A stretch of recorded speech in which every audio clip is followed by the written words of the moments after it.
جی السلام علیکم ناظرین، اس وقت ہم موجود ہیں کوڑا کھو تحصیل چونیا ضلع قصور کے علاقہ میں، جہاں آپ کو دکھا رہے ہیں آج کہ یہ بانس کا کام یہاں بہت تیزی سے ہوتا ہے۔ مختلف جگہ پہ یہ کام کرتے ہیں لوگ۔ آج ہمارے ساتھ موجود ہیں اس وقت محمد اکرام صاحب۔ ان سے پوچھتے ہیں کہ یہ بانس کو کس طریقے سے کہاں سے خریدتے ہیں اور کس طریقے سے اس کو تیار کر کے یہ لاتے ہیں۔ جی اکرام صاحب، کیا حال ہے، کیسے ہیں؟ اللہ کا شکر، آپ سنائیں۔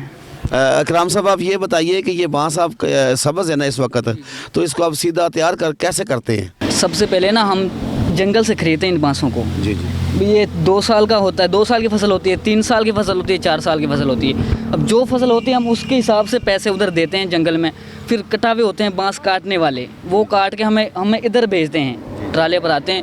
پھر ہم ان کا سائز بناتے ہیں کہ 8 سے لے کر 50 فٹ تک سیج کے بعد ادھر جو کاریگر ہوتے ہیں جو سیدھا کرتے ہیں ادھر، اچھا وہ نا ادھر اڈے میں پھینک کر سیدھا کرتے ہیں رنگ لگا کر۔ یہ جو رنگ ہے یہ اس کی صرف بیوٹیفل یا خوبصورتی کے لیے لگاتے ہیں۔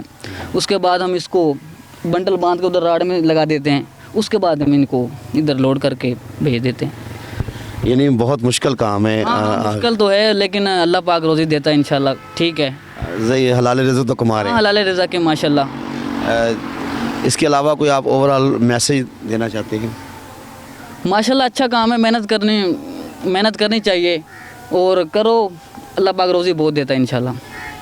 جی ناظرین، یہ تھے ہمارے ساتھ اکرام صاحب، جنہوں نے آپ کو بتایا کہ یہ بانس کس طریقے سے اس کو پرچیز کرتے ہیں اور تیار کرتے ہیں، آپ تک کہاں پہنچاتے ہیں، اور آخر میں انہوں نے ایک پیغام دیا ہے، بہت خوبصورت بات کی ہے کہ انسان کو محنت کرنی چاہیے، کیونکہ محنت میں عظمت ہے، اور محنت کے ساتھ جب انسان ترقی کرتا ہے تو وہ انشاءاللہ بہت جو نا بلندیوں چھوتا ہے، بلندیوں پہ جاتا ہے۔